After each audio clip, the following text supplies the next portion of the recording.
saw their hero was dead, they turned and ran. Then the men of Israel and Judah surged forward with a shout and pursued the Philistines to the entrance of Gath and to the gates of Ekron. Their dead were strewn along this chariot road to Gath and Ekron. A few moments before, they were terrified. A few moments before, for 40 days and 40 nights, they were afraid. They were trembling. Every time Goliath would step up, they would all go running back into their camp. Every time Goliath showed up, the army of Israel would run away in fear and in trembling. But because David rose up, all it takes is for one person with courage in the faith of God, believing God, one person to stand up in the rightful place, in the rightful identity, and say, God, I'm going to stand for you. When people see that, and they see that courage in that one person, it will encourage everybody else. And you're going to watch young men rise up and take their position in rightful place in the church, in the life group, in the community. Why? Because all they need is for one model to show them the way. What does courage look like? What does faith in God look like? What does unwavering faith in the God of heaven look like? It doesn't mean that you're not afraid, but it means that you're going to stand in courage. And when young people, when the young generation, the next generation sees one person stand up in courage, they will be the ones to rise up with shouts and go after the enemy until the victory is sealed. But all it's taking is one David to stand, one David to show the way, one David to go with what God has given him. No Saul's armor, just what he's always been using, with God, what God has developed in him in the backside of the desert, what God has equipped him with, a sling and a stone. That's all it took was for one David to make a stand.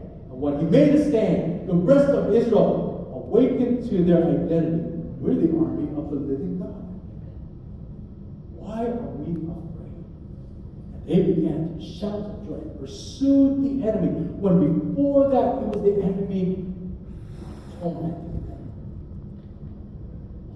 David awakened something inside of them.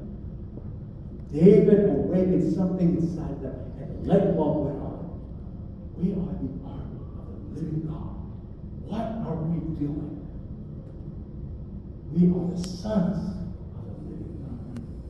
Let us all stand in a rightful place as men and sons of God and lead as best as we can.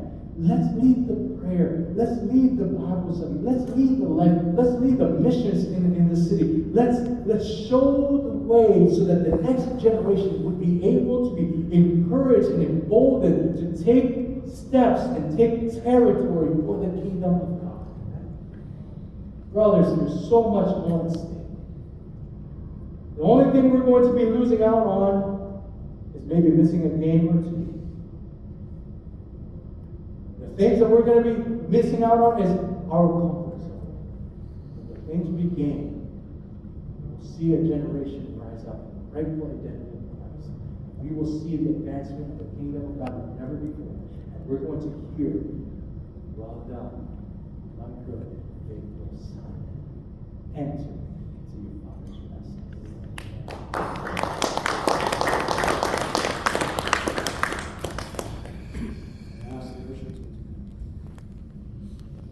I want us to respond today, whatever that looks like. But I believe that the Lord is waiting for a response. We're not here to simply rah-rah you. We're not here to simply motivate